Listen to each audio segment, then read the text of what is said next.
Presidente Fernando Henrique Cardoso, eu falava que o Brasil está precisando de mentes brilhantes e tranquilas nesse momento para a gente passar por essa crise, que é uma crise realmente diferente de qualquer outra crise. A gente enfrenta um inimigo que o próprio professor Dimas, e eu estava lendo de madrugada lá É.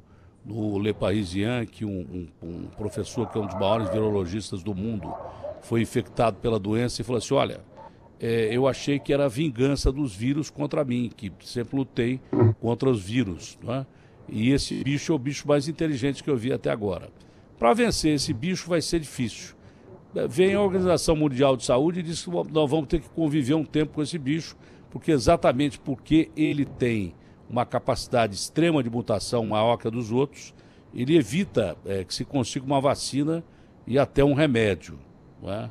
E aí nós temos, o senhor sabe muito bem o que é isso, porque o senhor já enfrentou isso, uma crise econômica. O Brasil vem saindo de uma crise econômica que foi a maior da sua história. O senhor pegou uma bem parecida e se virou muito bem com o Plano Real e tal. Só que dessas 10 potências mais afetadas, né, o Brasil tem uma economia boa, mas uma divisão de renda terrível, né, que podia ser pior. E eu não sei como conviver com isso quando, de repente, o presidente Bolsonaro dá uma declaração hoje de manhã, dizendo que vai conversar com os governadores e quer abrir tudo, porque senão as pessoas vão morrer de fome. Esse é um discurso que o brasileiro pobre, ele é obrigado a até fazer fila com esse discurso pobre, mas aí vem um cientista do outro lado e diz que se abrir agora, nós vamos matar 500 mil de pessoas. Não é fácil governar num momento como esse. É difícil governar num momento como esse. E é difícil governar, principalmente criando problema toda hora na nossa política. O senhor não entende dessa forma, presidente? Ah, entendo sim. O quanto eu posso entender, porque é difícil dar-se conta realmente do que está acontecendo. Mas governar é sempre difícil. E quando vem uma crise, eu enfrentei alguma, mas era de outra natureza, não era de saúde pública, era da economia. É mais fácil. De saúde pública é pior ainda. Primeiro, eu acho que nós temos que ter humildade, ouvir os médicos. Eu não sou geneticista, não sou médico, não sou infectologista. Então, eu acompanho, vejo o que eles estão dizendo. O que eles estão dizendo? Acabou de ser dito pelo Dr. Dimas. Não há vacina, não há remédio. O que fazer?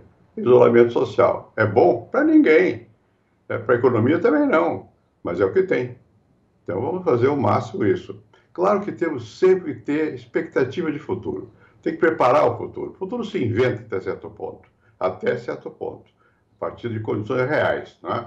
Então, nós temos que começar a nos preparar para, quando for possível, abrir a economia, o que fazer, como dar conta, você mencionou há pouco, essa desigualdade tão grande que existe aqui no Brasil, que realmente o vírus veio de avião e chegou às classes populares, vai matar muita gente, está matando. Nós temos que ter compreensão humana. O que está faltando, a meu ver, no governo atual, é uma palavra, não é só de abre e fecha, não é isso não. E os que morrem? E as famílias dos que morrem? E os que não têm recurso? E ficam em casa. Mas em casa como? Se não tem casa, se a casa é apinhada de gente, não tem o mínimo de condição de conforto. Eu entendo isso. Acho que é preciso olhar para esse lado. É preciso transmitir o sentimento de solidariedade. Eu acho que é importante nesse momento. Mas, prudência. Eu, não, como não sou médico, eu fico em casa. Pois eu posso, eu fico em casa. Agora, eu sei que tem gente que não pode, há serviços que são essenciais que dependem da sua ação. E há pessoas que não têm casa para ficar. Como é que faz? Então, vamos passar por maus momentos. Momentos que requerem união, coesão, e não desagregação. Esse é o ponto que me parece central. O nosso presidente, eu tenho muita consideração, porque ele foi eleito pelo povo. Então, ele é o presidente. Eu não sou daquele que fica engrossando antes da hora impeachment, não sei o quê, que isso é uma confusão adicional. Então, mas o nosso presidente, quando fala, dá a impressão de ser mecânico. É uma coisa. Ele está como. Eu entendo, está frito para a economia funcionar, porque senão, pobre então do ministro Guedes, que organizou tudo para ter o arroxo fiscal, vai ter liberação de verbas que não existem. Vão ser todos mais pobres e mais endividados. Eu sei que é difícil, mas aqui, em primeiro lugar, está a saúde das pessoas. Em segundo lugar, renda para as pessoas, portanto, trabalho. E não são inimigos, tem que ver como compatibilizar. Precisa de programação, precisa ter uma visão que compreenda esses dois lados da vida, né? Fazer o quê? É isso.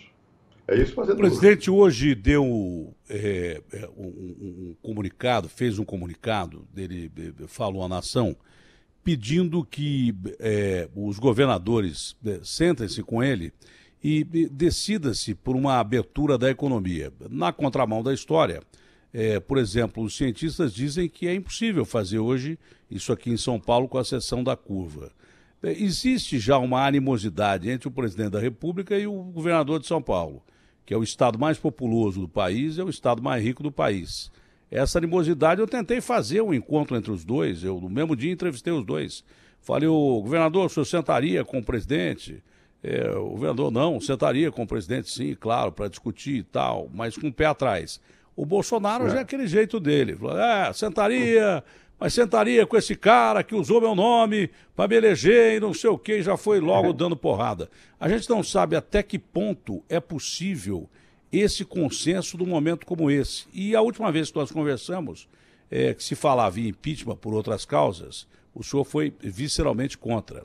Agora, se produz evidências de uma reunião em que poder-se-ia, segundo a avaliação da PGR, que tem que avaliar primeiro para levar esse caso à Câmara ou não, ou arquivar o processo, de coisas mais sérias que poderiam levar a uma abertura de processo de impeachment contra o presidente da República. O senhor vê essa possibilidade por aquilo que o senhor tem ouvido, ou também ainda afasta essa possibilidade do impeachment, que seria o caos de uma crise em cima de outra crise? Não que as coisas não devam ser apuradas, não. A verdade é acima de tudo. Mas hoje a situação é diferente daquela que a gente conversou da outra vez. O senhor não vê clima de impeachment, apesar dessas provas que teriam sido produzidas pela saída do juiz Moro? Vamos lá. Primeiro, quando é que ocorre impeachment no Brasil? Eu participei de dois. Eu era senador do Collor, e o outro, eu acho que não era mais nada de política ativa, mas segui, que foi o da Dilma Rousseff. O impeachment é sempre uma coisa que deixa mágoa. Por quê? Porque você está tirando alguém que foi eleito e colocando o vice-presidente, que também foi eleito, mas o povo não sabe. Então, é uma fratura. Bom, eu fui contra o impeachment do Lula. Por quê? Porque eu fosse a favor do Lula? Não. O Lula me perseguiu, que pôde, o PT, no meu governo foi o infernal e tudo isso. Mas eu achava o seguinte, primeiro líder operário eleito, vamos tirar, deixa a marca. Né? Bom. Agora, quando é que ocorre o impeachment? Ocorre o impeachment quando, além do presidente, como agora dizem, fez isso, fez aquilo, não respeitou a Constituição, as leis, é um caso grave, mas além disso, precisa ter gente na rua querendo o impeachment e incapacidade de ação do governo, por parte do governo, porque o Congresso bloqueia. Não estamos ainda nessa situação. Tomara não se chegue a ela. Eu sempre fui contrário a acelerar. Eu acho que o impeachment não pode ser um objetivo, porque aí é política. Aí você quer tirar quem ganhou para botar outro. Não estaria eu de acordo. Agora, acontece. Pode ser que o próprio presidente, ele faz tantas, que ele pode criar um caldo de cultura que leve ao impeachment. Eu não quero, eu prefiro que não haja. Mas ele pode, porque está fazendo cada dia uma declaração de incompreensão. Dá a impressão que ele não está à vontade na cadeira presidencial, que ele tem uma formação que não é compatível com os valores centrais da nossa Constituição. Eu sou bastante institucional, pelo menos foi com o tempo ficando cada vez mais institucional. A lei está aí. Eu participei da Constituição. Por exemplo, a parte relativa aos militares foi redigida por mim e pelo Richard, depois de uma crise. Fizemos lá. Fizemos um acordo com o ministro Pires Gonçalves e tal, e escrevemos um texto que qualquer um dos três poderes pode pedir, chamar as forças militares, não sei o quê. A Constituição é o resultado de negociações, e foi aprovada pelo Congresso, que era legítimo e tal.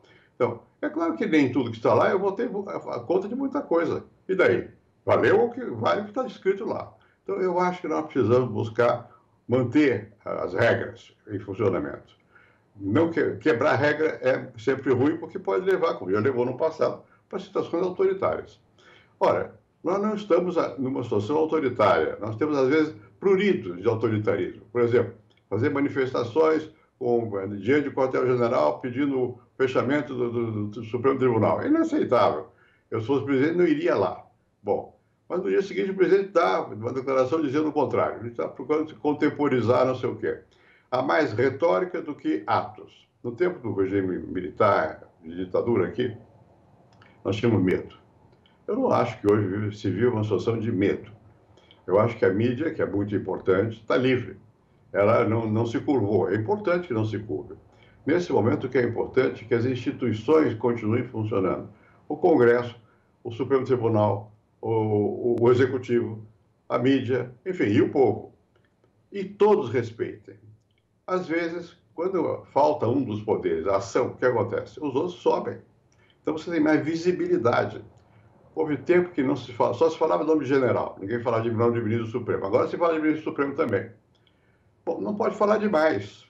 Eu acho que aí passa do limite. Tem que ter um certo equilíbrio nessas coisas, né? Pelo menos é o que eu acho. Eu sei que é difícil ter equilíbrio, porque está tudo polarizado. Quem polarizou? Começou com o Lula, nós e eles. Agora aumentou a polarização, né? E qualquer pessoa que discorde é inimigo. E pior, nós estamos agora com teia de aranha na cabeça. Globalismo, coisas que não existem. Quer dizer, porque no passado havia União Soviética, havia Cuba, havia subversão, havia o inimigo concreto das regras democráticas. Hoje não. Só que tem um autor americano, que eu não vou estar citando aqui, que não é o caso, diz assim, como as democracias morrem, e elas morrem não é mais por golpe militar, elas vão pouco a pouco mudando o estilo. Então você tem que ter cuidado, não pode deixar, tem que evitar, tem que reagir, tem que parar os ímpetos. Eu acho que o presidente não tem nem noção dessas coisas. Nesse momento eu não creio que haja uma conspiração no sentido de um golpe, não é isso não. Há um desconhecimento e uma visão equivocada de teia de aranha que pouco a pouco pode levar para uma situação difícil, é isso. O senhor disse uma coisa muito importante que não pode passar desapercebida. Talvez o fato do presidente não estar se sentindo confortável onde ele está, de repente ter tomado pé de uma situação, isso veio no meio de uma crise que nunca ninguém enfrentou na vida. Né? Veio no meio de uma crise inesperada. Ele já podia se sentir não muito preparado para a posição de presidente da República. Quando vem uma crise dessa, que não teve precedentes na história recente, talvez será uma das crises que vai passar seguramente para a humanidade, uma das piores crises que nós já vivemos, ele tenha se sentido menos desconfortável ainda. Primeira reação que é aquela relação, né? Ou você enfrenta ou você foge. Reação que vem lá da idade da pedra. A pedra. É a reação de fuga ou enfrentar ou fugir. O senhor disse uma coisa que me pareceu muito interessante. Talvez pelo fato do presidente se sentir muito desconfortável onde ele está, ele não estaria acelerando esse processo, presidente? Eu acho que está. Inconscientemente. Eu não acho que tem o propósito de. Essa que é a diferença. Eu não acho que ele tem o propósito de. É mais grave. Mas o povo votou nele, escolheu. Né? Bom, e ele não foi eleito por uma agenda negativa, para segurar o PT. Não o PT, não a bagunça, não sei o quê. Mas não pela agenda positiva. Quando você senta naquela cadeira, você tem que ter uma agenda positiva. E você não faz nada na democracia sem que haja um consentimento do Congresso, do Tribunal e da população. Bom, é preciso ter essa capacidade de simbolizar. Às vezes eu fico vendo o presidente Bolsonaro e me dá a sensação de que ele não mede o peso da palavra do presidente, que é muito grande. Mesmo que ele diga como uma pessoa comum, não pode. Porque ele não é comum, ele é presidente da República, ele simboliza. A palavra dita pelo presidente toma um aspecto maior do que aquele que, numa conversa, pode dizer com naturalidade. E ele é um homem, me parece, eu não o conheço, natural, ele é espontâneo, ele fala. Né? Bom, agora tem esse drama aí, publica ou não publica, o que foi dito na reunião. Eu não sei o que foi dito. Provavelmente foi dito do jeito dele. O jeito dele é rude. Né? Isso não quer dizer que ele queira ir para uma direção errada. Pode ser que sim, pode ser que não. Mas o jeito de atuar é um jeito que não condiz com a simbologia que o cargo requer. Eu me lembro do presidente Sarney, que falava de uma expressão que chamava a liturgia do cargo. Bom, eu não sou uma pessoa muito litúrgica. Eu sou simples como pessoa, embora faça de mim uma imagem diferente, eu sou uma pessoa relativamente simples. Bom, mas eu acho que uma vez no cargo, você tem que ter a liturgia do cargo. Você tem que entender que as suas palavras têm um peso maior do que simplesmente uma opinião. Né? Você não pode reagir como um homem comum. Como o italiano tem l'uomo qualunque, os que são à vontade, como incomuns. Né? Ele é um homo qualunque. Quer dizer, o que tem de simpático e pega a gente, por esse lado, tem de negativo, porque a função requer um pouco mais de ritual, um pouco mais de distanciamento. Então, ele mesmo cria embaraços para ele. É o que eu penso. E para nós todos, né? Você disse uma coisa que é verdadeira. Eu nunca vi, olha, eu vou fazer 90 anos no ano que vem, já é bastante tempo. Eu nunca vi crise semelhante. Meus pais falavam muito da gripe espanhola, depois da Primeira Guerra Mundial. Matou muita gente. Mas houve várias crises, pandemias, na África, ebola, não sei o quê, distante daqui. Aqui teve gripes, não sei o quê, e crises econômicas. Agora nós temos uma crise de saúde pública, que pegou todo mundo. Temos uma crise econômica que já vinha de antes, vai aumentar a dificuldade da economia. E temos uma crise política, a incapacidade de dar rumo a essa confusão que nós estamos. É muita crise junto, é muito má sorte, né? Vamos fazer o quê? Vamos tentar sair dessa, vamos tentar manter um pouco de calma. Ninguém ingênuo chega a presidente da República. Ele pode ser um homem simples. Essa história dele falar desse jeito, eu já contestei uma vez, numa entrevista com o presidente. Dizem que o presidente fala muito comigo, mas toda vez que eu entrevisto o presidente, eu faço pergunta que muita gente não faz, porque as pessoas têm medo de entrevistar o Bolsonaro e ser xingado. Eu já perguntei se ele estava pensando em dar golpe, já perguntei várias coisas para ele, que ele me dá liberdade para isso. Mas um dia ele falou exatamente isso. Pô, tudo que eu falo, o dólar sobe. Eu falei, por acaso o senhor é presidente da República. Então é mais ou menos isso, tá? Tem que tomar cuidado com o que fala. Mas ele resolveu adotar, até com o pé atrás, porque quem fala demais e briga demais cria mais inimigos, não é? Até com o pé atrás, a velha política que ele rejeitava, que é a política de negociação, ele resolveu negociar com o pessoal do Centrão. Mas as relações entre poderes, atritos do Planalto com o Supremo, e de repente a gente bota aí a Câmara em primeiro plano, numa possível apreciação de um processo de impeachment, não é um desequilíbrio grave de poderes? Isso não leva a resultados ruins, presidente? Leva, sem dúvida. Eu não gosto muito dessa coisa de nova política, a expressão, né? Porque política é política, requer negociação. Eu me lembro, eu vou repetir o que eu tenho dito ultimamente. Uma vez eu falei com o presidente Clinton, com quem guardo relações até hoje. Nos Estados Unidos, bom, como é que funciona? Tem uma hora que o Congresso para a votação exatamente para o presidente negociar com os deputados. Bom, existe sempre negociação. Nos regimes autoritários você não vê. Não aparece, porque é feito secretamente. No regime democrático é abertamente. Eu sei que cabe à imprensa criticar, mas cabe aos que estão exercendo o poder não ir na onda de imaginar que pode haver exercício do comando sem que haja negociação. E a negociação, quanto mais transparente, é melhor. Agora, de negar a essência mesmo do jogo democrático, que é a negociação, apoiar, mesmo sem consciência, uma visão autoritária do que seja o poder.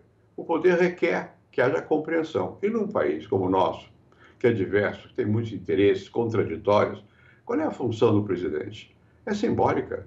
É também um pouco o que era no imperador, poder moderador. O imperador não exercia, ele interferia. O presidente também pode interferir, mas ele tem que ouvir a nação, falar com todos. Eu me lembro que diziam que a crise chegava grande no meu gabinete e saía menor. Por quê? Eu ouvia. Não é que eu estivesse de acordo. Você dá oitiva, você faz com que a pessoa se sinta incluída. A sensação que eu tenho nesse momento é que o governo quer botar para fora, não quer que você participe. Ele decide. Não pode, tem que, mesmo que ele decida e tenha poder para decidir em certos casos, tem que ouvir, tem que ter um pouco mais de abertura, tem que entender o jogo de um país como é o nosso, diverso. Quantas vezes eu estava lá em Brasília, e as pessoas dizendo, você pode o quê? Pode o quê? Você pensa que pode. Chega aqui, você assina um decreto, toma uma decisão, mas não chega lá embaixo. Você tem que ter apoio. Não é? O que o governo está perdendo nesse momento, que é grave, é o apoio da sociedade. Porque ao mostrar-se irredutível, como às vezes se mostra, no que diz respeito a respeitar aquilo que os cientistas dizem, que a Organização Mundial de Saúde diz, ou seja, não tem outro jeito a não ser ficar no isolamento, não é bom. Não é bom, e tem que olhar a economia, eu sei disso, mas tem que ficar. Bom, ele, ao se distanciar do senso comum, o que ele faz? Ele cria um buraco para ele mesmo. Né? E eu acho que ele não, isso que eu acho que ele não entendeu a função. Não, nem tem, você não nasce sabendo, você aprende. Né? Você acha que eu ia alguma vez? Nunca pensei em ser presidente da República, nem mesmo ministro da Fazenda. Eu queria ser ministro do exterior, eu queria ser senador, eu queria ser professor, que é o que eu sou mesmo. Né? Bom, eu virei presidente e tive que enfrentar problemas. Tem que enfrentar problemas. Você enfrenta sozinho? Não. Chama quem sabe, ouve quem sabe, tem humildade de ouvir, escutar e pedir apoio. Eu me lembro do que é mais parecido com a crise que nós temos hoje aqui, da minha época, foi o apagão de eletricidade, que foi uma coisa pesada. Bom, o que eu fiz? Eu fui pego de surpresa, por incrível que não, eu não tenho, isso não é desculpa, porque ele não devia ter se pego de surpresa. Mas fui. Bom, errei. Muito bem, o que eu fiz? Chamei todo mundo, falei com a oposição, com os que apoiavam, com os governadores, com os empresários, com os sindicatos e com a nação. Pedi apoio, pedi que todo mundo compreendesse a dificuldade. Nós vivemos um momento muito difícil. Qual de nós diz de ciência certa qual é o caminho? Ninguém. Então vamos dizer, olha, não sabemos, vamos estar juntos pelo menos, vamos nos entender. Está faltando isso. Então nós temos um vazio. E os outros querem, e cada um quer então dizer, dar uma opinião, ocupar o espaço do vazio. E aí a regra desaparece. Quando ele diz eu mando e pronto, acabou, quem manda sou eu, isso já não deu certo lá na França, né? O Estado sou eu deu origem à Revolução Francesa. O duelo dele com o ministro mais poderoso dele, mais bem avaliado, o duelo dele com o Moro, parece que surgiu com uma tempestade perfeita no meio de um furacão. Não foi isso? Tá. E tirar o ministro da Saúde, que eu não conheço também, mas tirar na hora, nesse momento, quer dizer, está tudo assim um pouco desencontrado. Então nós estamos atravessando uma tempestade perfeita. Realmente nessas horas a gente tem que tomar muita atenção, porque enfrentar a crise econômica, e vai piorar, porque não tem como. Você enfrentar essa pandemia, que eu espero que passe, mas demora, mata, e enfrentar a falta de rumo, a sensação de que você tem um caminho com alguma esperança, você vai chegar num porto seguro, é muito difícil para o país. Nós temos que ter calma nesse momento e aqueles que exercem alguma influência, eu acho que devem se conter também, não entrar na politiquice. Você disse muito bem, há pouco falando com o responsável aqui de São Paulo, você não pode entrar na politiquice. A situação é demasiado grave para a gente se perder, qualquer um, não é só o presidente não, todos nós. Não é por isso que eu digo, olha, impeachment, se acontecer, não é bom. Pode ser que aconteça, não depende, eu não vou empurrar nessa direção. Não porque não queira ou deixe de querer, não é por isso não. É pensando na história, pensando no país. E tem que ter visão de futuro.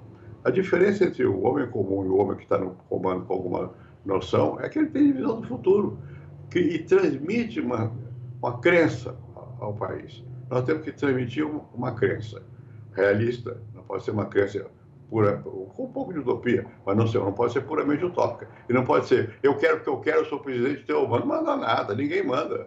Depende do um, depende do outro. Ainda há tempo do presidente voltar atrás, apesar da personalidade que ele tem, e essa personalidade não vai mudar, e tentar uma pacificação política e tentar combater o que é o principal, que é o vírus que nós estamos enfrentando, ou o senhor acha difícil isso? Eu acho difícil, mas não por causa de razões de que seja impossível politicamente ou por causa do vírus em si. É porque é da alma dele. E nós estamos assistindo aqui alguma coisa mais grave, porque é a família, não é só ele, tem filhos também. Tá? Bom, na República, a gente deve ter muito cuidado com essa questão de família.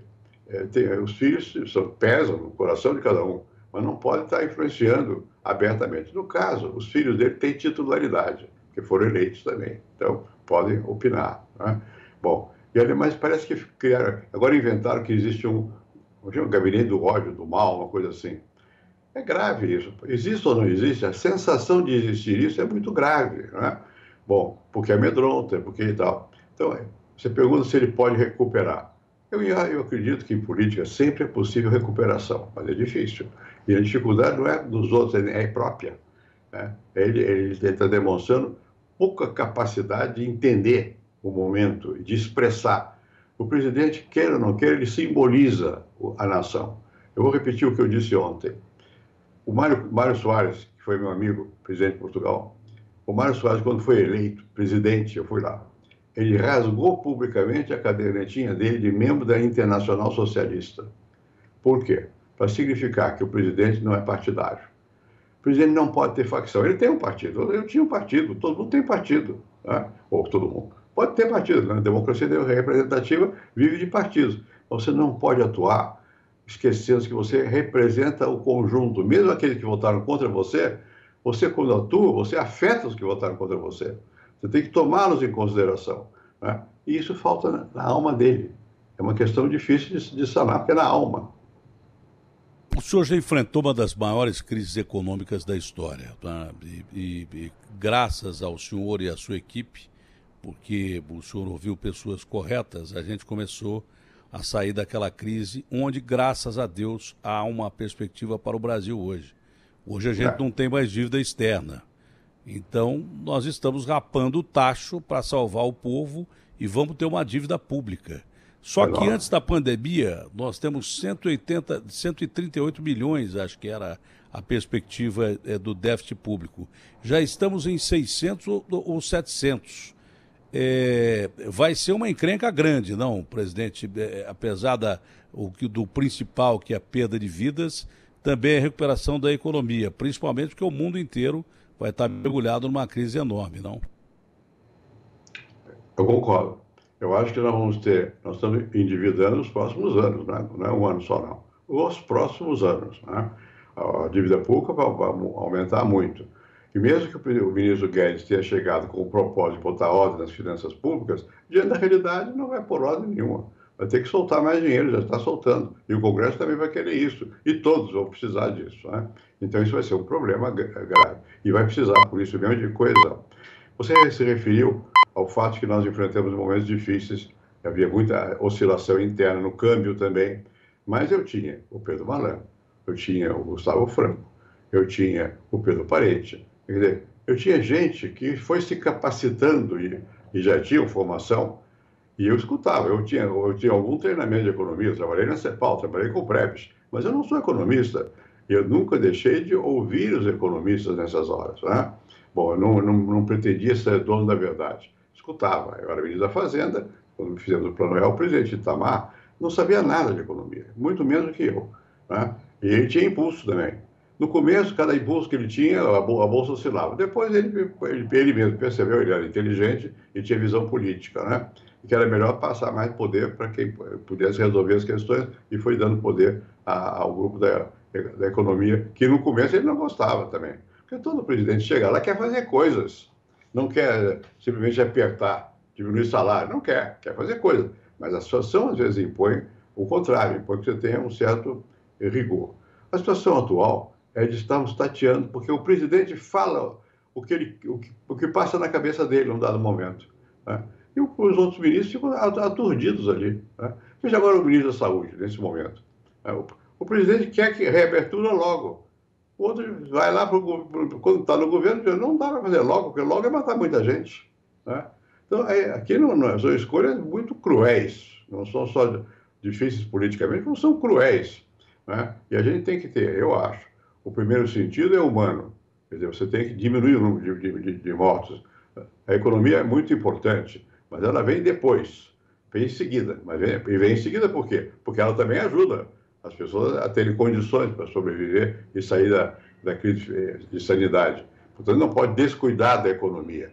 Mas ela tem que dar sinais de solidariedade ao povo que está sofrendo. Né?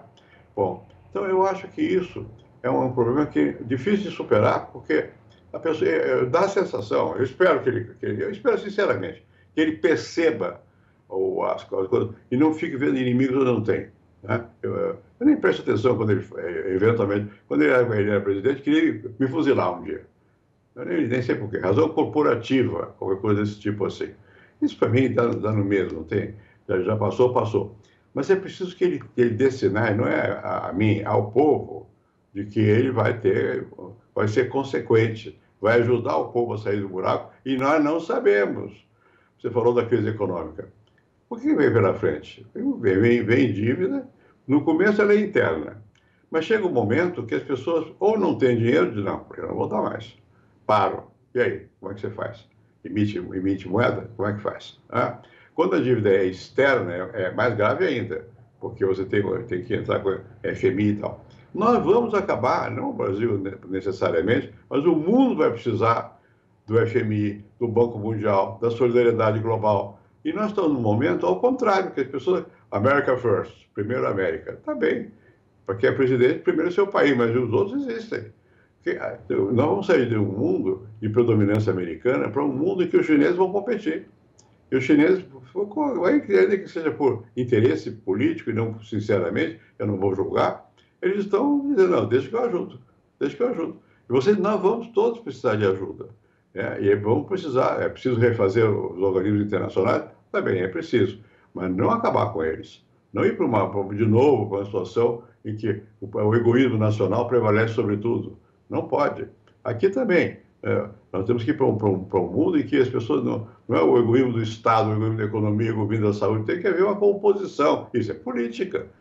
Portanto, vai ter que negociar, vai ter que ter capacidade de convencer. O que significa etimologicamente convencer? Vencer junto. Né? E está faltando esse sentimento de que estamos juntos. O senhor lidou com os militares durante um bom tempo e lidou muito bem com os militares. Recentemente, o Ministério de Defesa publicou uma nota em apoio à democracia. Né? Isso causou um certo alívio. Como é que o senhor vê esse aspecto hoje das Forças Armadas e a sua relação com o poder? Veja, você disse que eu lidei com os militares. É verdade. Por quê? Eu tinha uma preocupação muito grande. Eu tinha sido posto para fora da universidade pelo AI-5. Perdi a cátedra. Bom, e tinha sido exilado no Chile. Bom, disso eu não guardei mágoas. O que eu fiz? Quando eu era presidente, eu convidei o general Geisel para almoçar comigo no Palácio de Laranjeiras. Eu respeitava o Geisel. Né? Bom, ele foi.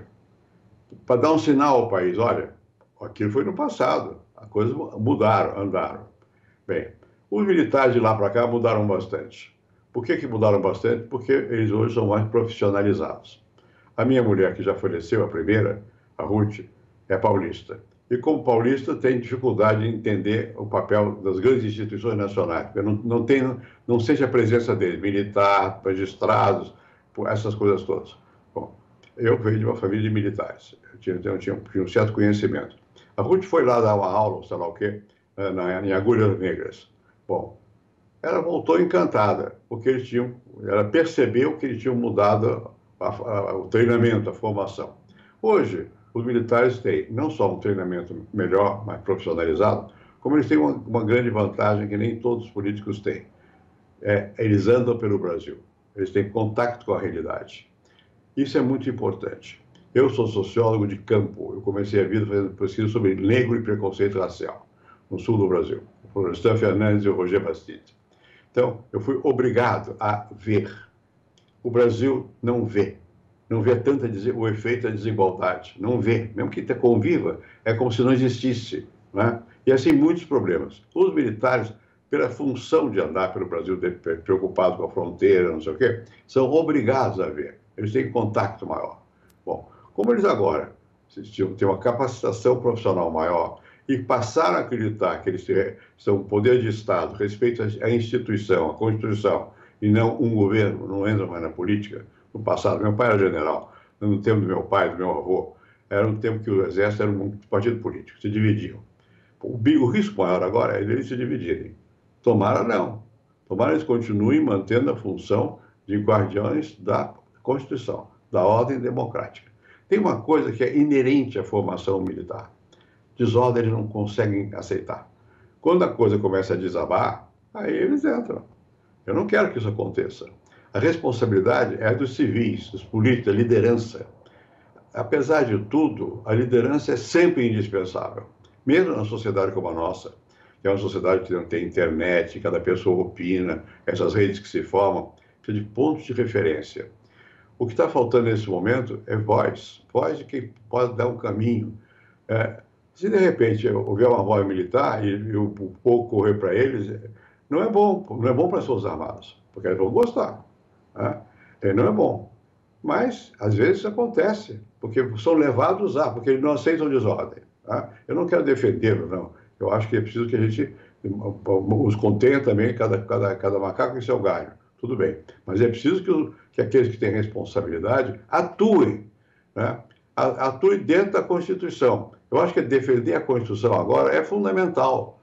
A liberdade, a capacidade que vocês têm de criticar. Pensa que eu gostava de ser criticado? Pode até pegar os diários da presidência. Eu reclamava, mas reclamava para mim. Eu não transformava a minha reclamação em ação. Não ia me mover contra, porque eu entendia que a imprensa, a mídia, ela antecipa as coisas. E muitas vezes não tem a informação correta e pode antecipar até mal. Mas ela é fundamental. Ela antecipa. Então você tem que respeitar. Né? Não adianta você querer que não seja assim, porque vai ser assim. A menos que tenha uma ditadura forte, né? Que é contrária. Nós somos do mundo ocidental, queiramos ou não. Esse bom vírus da liberdade está inoculado em nós. E as pessoas, individualismo também. Cada um quer opinar. E a rede permite. Né? Então, não é fácil você exercer o poder nessas condições. Presidente, eu estou vendo que está escurecendo o tempo aqui. Não só o tempo, né? Não só o clima. Infelizmente, a gente passa por uma época de escuridão. Tem turbulência. Estamos voltando lá à Idade Média ou coisa parecida e tal. A gente espera que apareça uma luz no fim do túnel. O senhor acredita realmente que é possível que a gente saia dessa crise? Porque nem o Brasil, nem o mundo serão os mesmos depois dessa crise. Não. É possível sair com alguma coisa positiva do outro lado da tempestade, presidente? Vamos ver. Primeiro, eu acho que vai haver outro lado da tempestade. A melhor coisa que pode acontecer de imediato é descobrir uma vacina ou um remédio que cure. Porque a pandemia é grave. Ele está aí. Bom, vai acontecer? Não se sabe. Em quanto tempo isso vai acontecer? Segundo, nós vamos sair disso debilitados economicamente. O mundo. Não é só o Brasil, não. O mundo. O Brasil tem alguns setores que funcionam razoavelmente bem. Agricultura funciona, mineração funciona e finanças funcionam. Por que funciona? Porque tem mercado externo e nós pusemos ciência e tecnologia nessas áreas, sobretudo na área de agricultura e criação de gado. Então é preciso que, se nós quisermos ter visão de futuro, nós temos que olhar para a ciência e tecnologia, dar mais atenção a isso. E agora mesmo agora, eu sei que nós estamos com dificuldade, mas tem que olhar para o futuro. O futuro vai ser assim, e vai ser diferente do que era. Tudo vai ser um pouco diferente. O ser humano tem memória, mas também tem um outro lado, ele esquece. E ele não pode esquecer de uma lição dessa crise.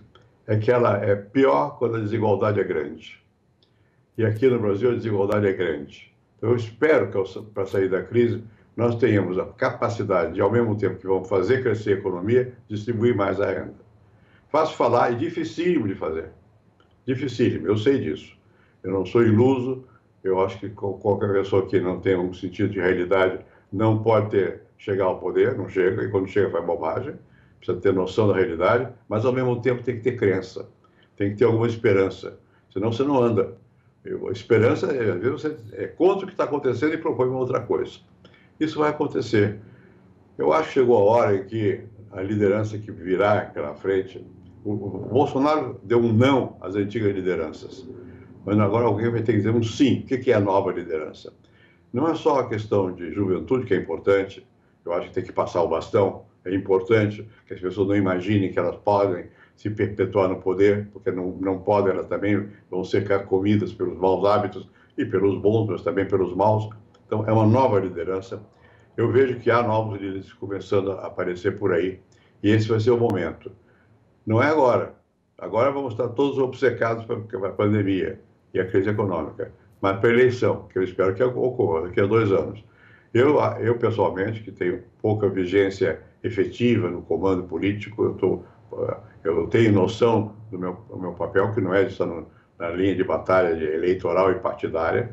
Eu penso mais em temas nacionais e internacionais, mas eu acho que no momento adequado eu vou estar a favor de quem for capaz de ganhar a eleição contra a situação atual, porque a situação atual está errada. Ela está nos levando para um caminho equivocado. Né? Não sei se a nova vai levar para o melhor caminho, mas vamos apostar, vamos tentar ver se cria uma liderança nova, que vá avante. Eu acho que a gente se preparando para isso. Cada um teve a sua oportunidade de mostrar aquilo que tinha para estar diante de um governo. Isso. Infelizmente hoje fica prejudicado, né? Nós entendemos que fica prejudicada a avaliação da atuação do próprio presidente, que está aprendendo a ser presidente no meio de uma crise universal. Eu aprendi mais uma com o senhor aqui, a não precipitar as notícias da imprensa. Um alerta que eu recebi aqui, porque tem esse telefone celular que vem toda hora notícia.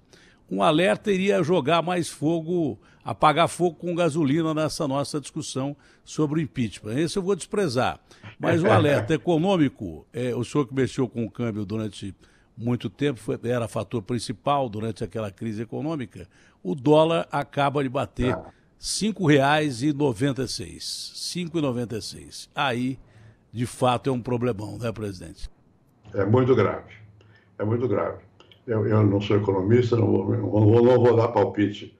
Não acho que se mantenha depois da crise nessa altura, mas que vai subir, vai. Isso vai apertar muito a nossa situação. E também não dá para a gente se fiar nas reservas. As reservas somem. Na hora da dificuldade, elas vão embora. Né? E quem tem dinheiro aqui também. Claro que tem um lado que desse dólar alto, que é o seguinte, não, é preocupante. Por quê? Porque fica barato comprar no Brasil. Então, você vai ter perda de muita gente vai vender. Né? E vender para quê? Para quem tem. Quem tem não somos nós. Né? E com dólar barato, dá comichão das pessoas que têm o dinheiro. Né? Então, eu acho que isso é uma má notícia, mas ela é inevitável. Porque quem tem dinheiro, o dinheiro é um bicho medroso, ao contrário do vírus. O vírus é corajoso, ele avança. O dinheiro é medroso. As pessoas têm dinheiro mais medrosas ainda. Vem confusão, vão embora. As daqui mandam o dinheiro para fora, eles de fora também não querem. E nós vamos precisar de capital, vamos precisar de tecnologia, vamos precisar de avanço. Então, ainda bem que eu já estou numa etapa da vida que mesmo que eu quisesse ter ambição, eu não poderia ter. A saúde está boa, mas Mas a longevidade não permitiria. Ainda bem por isso, porque quem for pegar agora, seja quem vier pegar o poder, vai ser um abacaxi. O atual levou um susto. Eu entendo a aflição, porque ele se preparou para alguma coisa e encontrou outra.